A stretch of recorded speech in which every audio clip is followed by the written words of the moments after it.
Welcome to Lal classes. Lal classes में आप सभी का स्वागत है। आज की क्लास में हम लोग बायोलॉजी का जो है वो पार्ट नंबर 7 देखेंगे, क्योंकि इसके पहले हम लोग ऑलरेडी पार्ट नंबर 6 हम लोग का जो है वो कंप्लीट हो चुका है।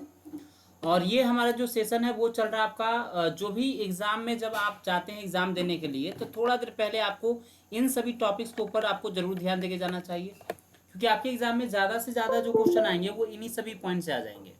तो ये बायो के साथ साथ हम आपको और भी बाकी सारा करवाएंगे। ये बायो का जो है वो फटाफट रिवीजन नंबर 7 है हमारा, ठीक है। ये खासकर जो है वो टारगेट किया जा रहा है एसएससी, एलडीसी, सीजीएल, जेई या सीपीओ को। इसके अलावा जो अन्य एग्जाम्स आप देते हैं वहाँ पे भी आपके लिए काफ़ी मददगार साबित होगा। इस क्लास में हम लोग पाचन तंत्र से संबंधित जो भी सबसे महत्वपूर्ण पॉइंट हो सकते हैं, जो आपके एग्जाम में आ सकते हैं, उसके रिगार्डिंग बात करेंगे। तो चलिए हम लोग शुरुआत करते हैं।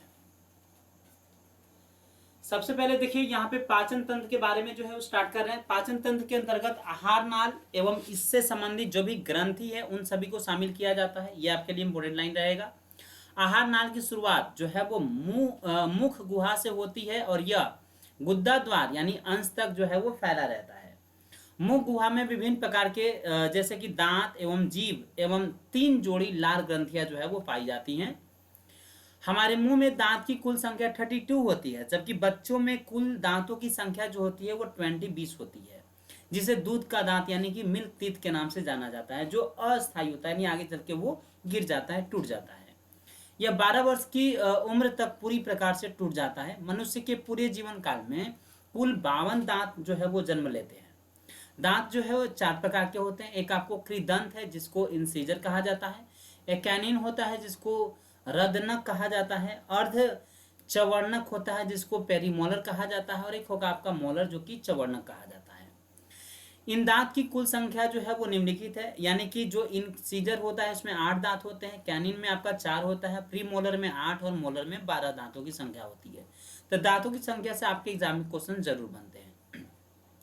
ये मनुष्य का डेंटल फार्मूला होता है 2123, ठीक है, और डिवाइडेड बाई 2123। ये ICP-MM होता है। ये कभी एग्जाम में आ भी जाता है कि बच्चों का डेंटल फार्मूला बताइए या तो मनुष्य का डेंटल फार्मूला बताइए, तो ये आपको जो है वो याद रखना पड़ेगा। बच्चों के दूध में दूध के दांत में प्री मोलर एवं अंतिम मोलर नहीं पाया जाता है। हमारे शरीर का सबसे कठोरतम तत्व दांत होता, दांत के बाहरी परत में स्थित जो इनामेल है वो होता है।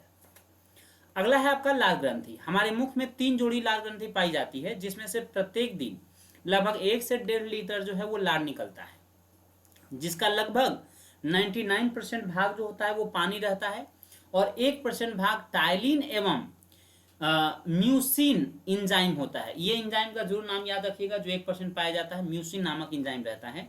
यह टाइलिन इंजाइम भोजन में उपस्थित स्टार्च को माल्टोज में बदल देता है, जबकि म्यूसिन एंजाइम भोजन को निगलने में मदद करता है। ये इंपॉर्टेंट है, याद रखिएगा। भोजन पाचन की शुरुआत मुख से होती है और मुख में कार्बोहाइड्रेट का पाचन होता है।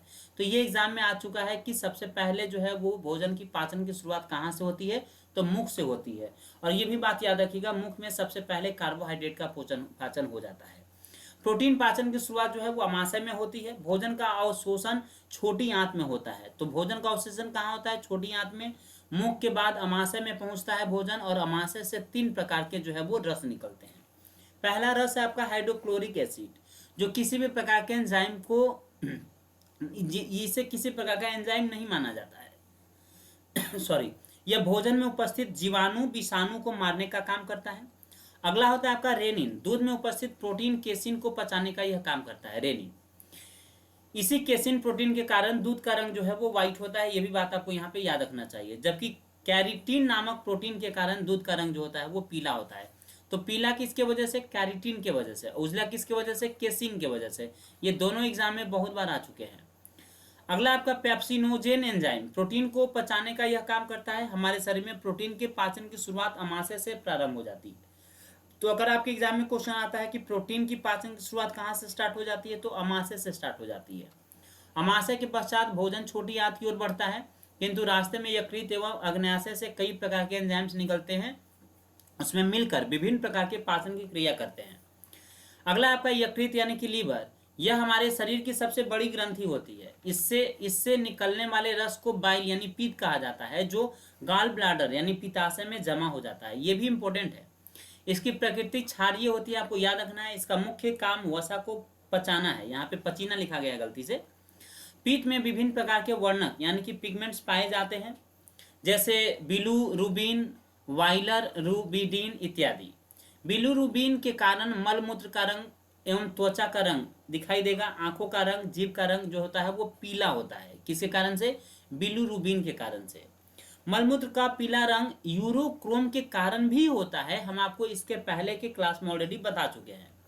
हमारे यकृत में RBC, WBC, platelets, heparin, histamine इत्यादि का जो आपको निर्माण होता है वो इससे होता है।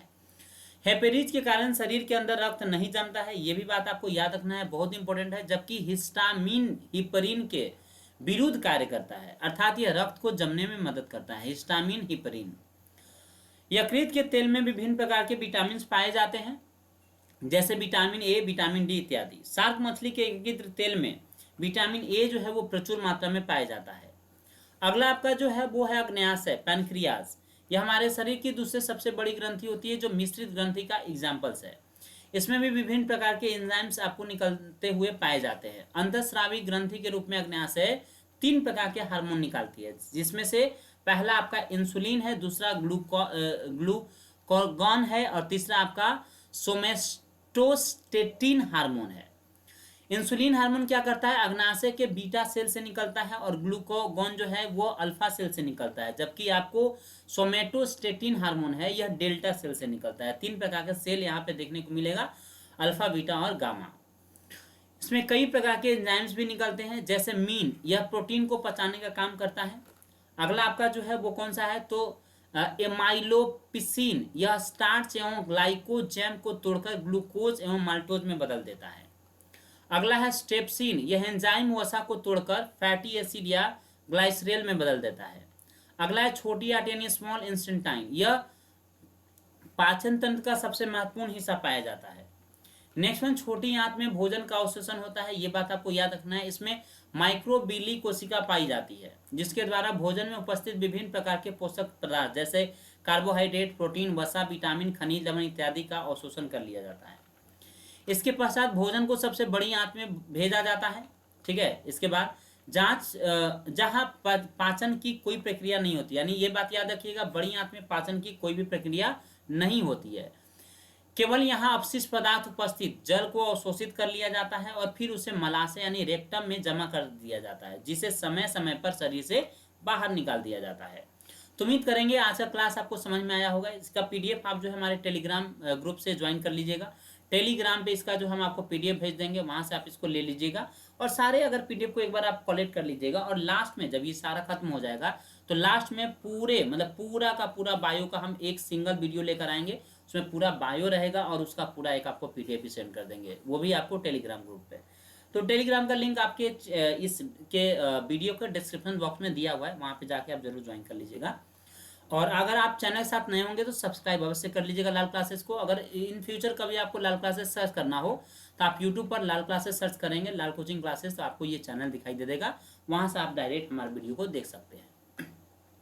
तो मिलेंगे अगले क्लास में, ठीक है। यानी कि बायो का हम लोग पार्ट नंबर 8 लेकर आएंगे, ठीक है, जिसमें आपको इसी प्रकार का छोटा सा और जानकारी आपको देंगे, जो बायो से जो भी मोस्ट इंपोर्टेंट हो सकते हैं सारा यहाँ पे आपका कंप्लीट हो जाएगा।